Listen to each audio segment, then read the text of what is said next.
So hello guys, welcome back to another lecture of digital forensic.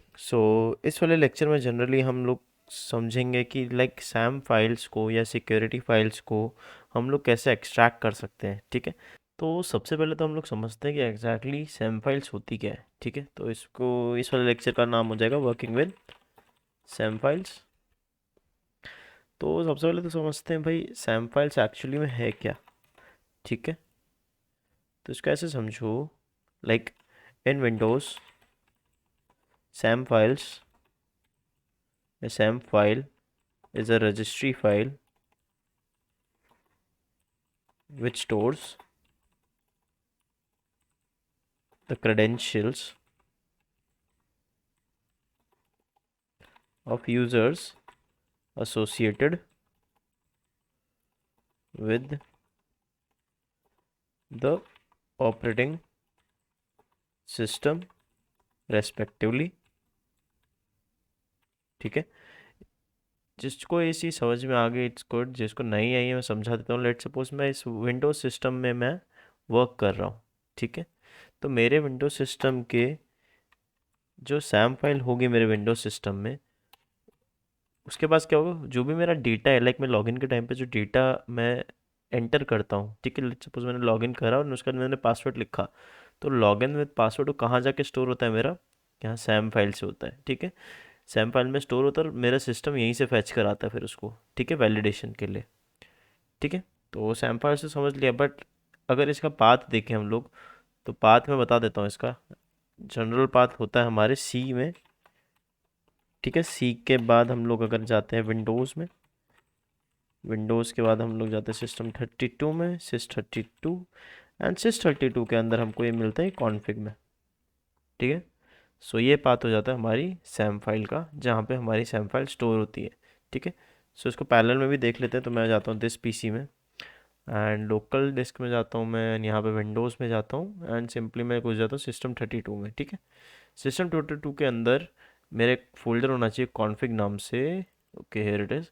ठीक है, config नाम से फोल्डर है। यहाँ पे मेरे पास देखो बहुत सारी रजिस्ट्री फाइल्स हैं, जिसमें मेरी एक सैम है, सिक्योरिटी है, सॉफ्टवेयर सिस्टम्स है। ठीक है, तो ये सारी फाइल्स मेरी वैलिडेशन के लिए काम आती है, कुछ ना कुछ ये रजिस्ट्री में चीज़ें स्टोर करती है। ठीक है, बट एक चीज़ अगर मैं देखूँ, लाइक अगर मैं इसको कॉपी करता हूँ या तो मैं इसको ओपन करता हूँ फिलहाल तो, ठीक है, नोटपैड में देखता हूँ, तो देखो you do not have permission to open this file, see the owner of the file और administration to obtain the permission. ठीक है, तो ये ऐसे परमिशन नहीं देता है। ओके, और अगर मैं इसको कॉपी भी करता हूँ और लाइक मैं अगर इसको किसी और फोल्डर में पेस्ट करने की कोशिश करता हूँ, ठीक है, लेट सपोज यहाँ पे एक मैं रजिस्ट्री नाम का एक फोल्डर बना देता हूँ। ठीक है, और यहाँ पे इसको पेस्ट करने का ट्राई करता हूँ, तो यहाँ पे इसने बोला यू विल नीड प्रोवाइड। ठीक है, तो मैं कंटिन्यू करता हूँ and but action can not be completed because the file is open in system. ठीक है, तो कैसे इस चीज़ को हम अब रिजॉल्व कर सकते हैं कि मतलब यार मेरे को एक्सट्रैक्ट करनी है सैम फाइल्स और इसमें टेस्टिंग करनी है। ठीक है, क्योंकि मैं ओरिजिनल फाइल को तो छेड़ नहीं सकता। ठीक है, ओरिजिनल फाइल को मैंने छेड़ा तो यहाँ पे मेरे कुछ भी हो सकता है सिस्टम में, तो मेरे को इसकी कॉपी बनानी है, तो मैं कैसे बनाऊँ। ठीक है, तो इसकी कॉपी मैं कैसे बना सकता हूँ। तो इसकी कॉपी बनाने के लिए जनरली वर्क में आती है हमारी रेज कमांड। ठीक है, अब रेज कमांड क्या होती है। रेज कमांड स्पेसिफाई, मतलब ये क्या करती है, स्पेसिफाई करती है। किस चीज़ को स्पेसिफाई करती है, जो भी सब कीज़ होती है, एंट्रीज होती हैं एंड वैल्यूज़ होती हैं जो कि रजिस्ट्री में मेरे स्टोर होती है। ठीक है, इन अ स्पेसिफिक फाइल। ठीक है, तो रजिस्ट्री कमांड क्या करती है, स्पेसिफाइज सब keys, entries, etc related to registry trees in a specific file। ठीक है, सो इस केस में मेरी रेज कमांड यूज़ होती है। तो रेज कमांड का अगर मैं देखो सिंटेक्स क्या होता है, तो अगर मेरे को सेव करनी है रेज फाइल, तो अगर मुझे सेव करनी है मेरी सैम फाइल, तो उसके लिए मैं यूज़ करूँगा रेज सेव। ठीक है, उसके बाद आ जाता है मेरा की नेम, और की नेम के बाद आ जाता है मेरा डेस्टिनेशन। ओके, अब की नेम तो पता पड़ गया सबको, की नेम में मेरी हो जाएगी सैम हो जाएगी, लेकिन की नेम के साथ साथ मुझे एक और चीज़ यहाँ पे देनी पड़ेगी। ठीक है, तो की नेम आ जाएगा मेरा सैम, लेकिन उससे पहले मेरी एक वैल्यू पास होगी। ठीक है, तो की नेम को अगर मैं देखूँ तो इस पार्ट में तो जैसे रूट की स्लैश फाइल नेम। ठीक है, इस हिसाब से मेरी जो की नेम है वो सेग्रीगेट होती है। ठीक है, अब की नेम्स में क्या हो जाता है, मेरा की नेम्स की अगर मैं बात करूँ तो की नेम्स हो जाता है मेरा स्पेसिफाइज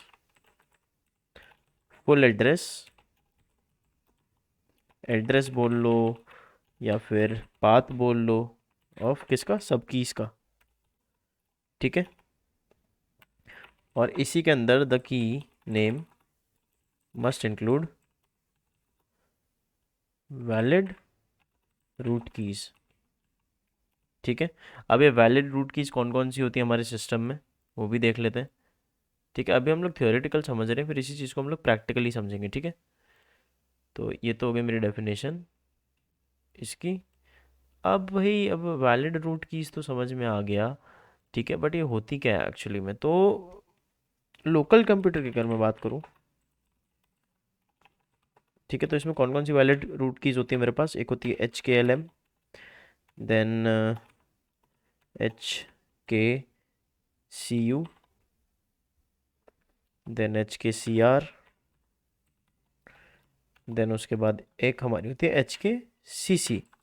ठीक है, सो ये सारे हमारे लोकल कंप्यूटर के लिए वैलिड रूट कीज़ हैं। ठीक है, नाउ अब इसको एक्सट्रैक्ट कैसे करा जाए। ठीक है, तो हम लोग प्रैक्टिकली करके देखते हैं। तो मैं CMD खोल लेता हूँ मेरा, तो CMD एंड CMD को मैं एडमिनिस्ट्रेटर प्रिविलेजेस दे देता हूँ। ठीक है, तो CMD में गया, मैं रन एज एडमिन कर दिया इसको मैंने। ओके, एंड इसको मैं स्वाइप कर लेता हूँ यहाँ पे। ठीक है, अब मैं सिंपली कमांड कौन सी चलाऊंगा, रेज सेव।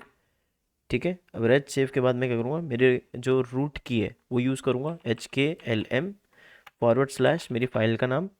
ठीक है, और मेरे को कहाँ पे स्टोर करानी है। ठीक है, अब मेरे को कहाँ पे स्टोर करानी है, इसका पाथ अगर मैं देखूँ मैंने कहाँ पे पाथ बनाया था इसका, कॉम के अंदर रजिस्ट्री के अंदर, तो मेरे को इस पाथ में मेरी फाइल सेव करानी है। ठीक है, तो मैं क्या करता हूँ, मेरी खोलता हूँ ये, एंड यहाँ पे मैं इसको पेस्ट करके फॉरवर्ड स्लैश में सैम दे देता हूँ। ठीक है, मैं इसको एंटर करता हूँ, तो यहाँ पे देखो आ गया ऑपरेशन कंप्लीटेड सक्सेसफुली। ठीक है, और यहीं पर अगर मैं इसको चेक करता हूँ तो देखो यहाँ पे मेरी सैम फाइल आ चुकी है। ठीक है, नेक्स्ट चीज़ हम लोग किसके लिए करते हैं, जैसे सिक्योरिटी हो गई, सॉफ्टवेयर हो गई, कौन कौन सी थी हमारे पास। सो लेट्स सी हमारे पास कौन कौन सी और फाइल्स थी जिन पे हम रजिस्ट्री का मतलब देख सकते हैं।